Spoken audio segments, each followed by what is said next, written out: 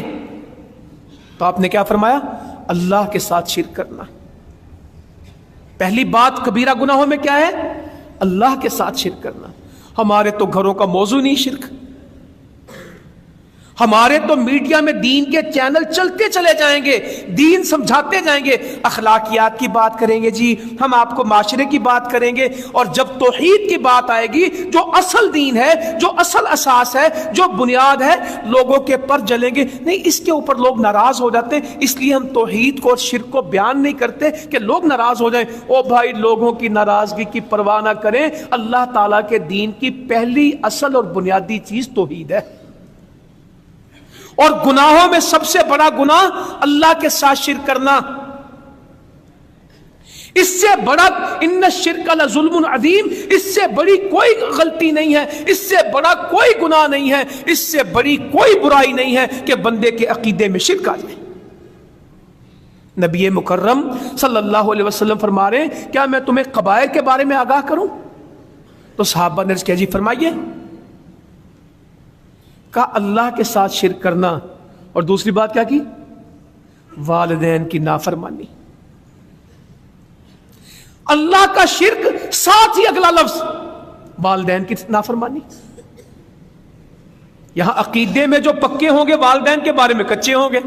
نہیں، دونوں کی اصلاح کرنی ہے، توحید بھی پختہ رکھنی ہے، اور ماں باپ سے محبت، تعلق، وابستگی، خدمت، ان کے ساتھ حسن سلوک۔ اف ولا تنہرہما، اونچی نہیں بولنا، ان کو ناراض نہیں کرنا۔ صحابی کہتے ہیں کہ ٹیک لگا کے بیٹھے تھے، دو باتیں کی، اللہ کے ساتھ شرک، والدین کی نافرمانی۔ ٹیک لگائی تھی اور ایک دم سیدھے ہو کے بیٹھ گئے، جس طرح بندہ کو کام اسپیشل بتانے لگتا نا، کبائر بتانے لگے اور شرک کی بات کی اور والدین کی نافرمانی کی بات کی، کہتے ٹیک میں تھے، ایک دم سیدھے ہو کے بیٹھ گئے۔ آگاہ ہو جاؤ، جھوٹی بات، آگاہ ہو جاؤ، جھوٹی قسم، آگاہ ہو جاؤ، جھوٹی بات، آگاہ ہو جاؤ، جھوٹی قسم۔ صحابی کہتے ایسے بول رہے تھے نبی کریم صلی اللہ علیہ وسلم، ہمیں لگا آپ خاموش ہی نہیں ہوں گے۔ جھوٹی بات، جھوٹی قسم، جھوٹی بات، جھوٹی قسم۔ کبیرہ گناہوں میں شرک اور والدین کی بات ایک دفعہ کی، اور جھوٹی بات اور جھوٹی قسم کہتے پہلے ٹیک کے ساتھ تھے، سیدھے ہو کے بیٹھے، جس طرح بندہ چوکنا ہوتا کچھ بتانے کے لیے، تواتر کے ساتھ بولنے لگے، جھوٹی بات، جھوٹی قسم۔ ہمیں ایسا لگا کہ نبی صلی اللہ علیہ وسلم اب خاموش ہی نہیں ہوں گے، بولتے چلے جا رہے، جھوٹی بات، جھوٹی قسم۔ کتنے لوگ ہیں جو کہتے ہیں ہاں میں زندگی میں جھوٹی قسم نہیں کھائی، میری زندگی میں جھوٹ نہیں ہے، میں نے زندگی میں سے جھوٹ نکال دیا ہے، میرے کاروبار میں، میرے میل ملاقات میں، میرے ٹیلی فون میں، میری گفتگو میں، میرے بچوں میں جھوٹ نہیں ہے، میری زندگی میں کوئی جھوٹ نہیں ہے۔ اگر یہ معاشرہ زندگی میں سے جھوٹ نکال دے تو معاشرے کے کتنے مسئلے حل ہو جائیں؟ کیا صرف لوگوں کی زندگی سے جھوٹ نکالنا ہے یا اپنے سے نکالنا ہے؟ صحابی کہتے ہیں اتنا بولے نبی صلی اللہ علیہ وسلم، جھوٹی بات، جھوٹی قسم، کہ ہم کہیں کہ چپ کب کریں گے؟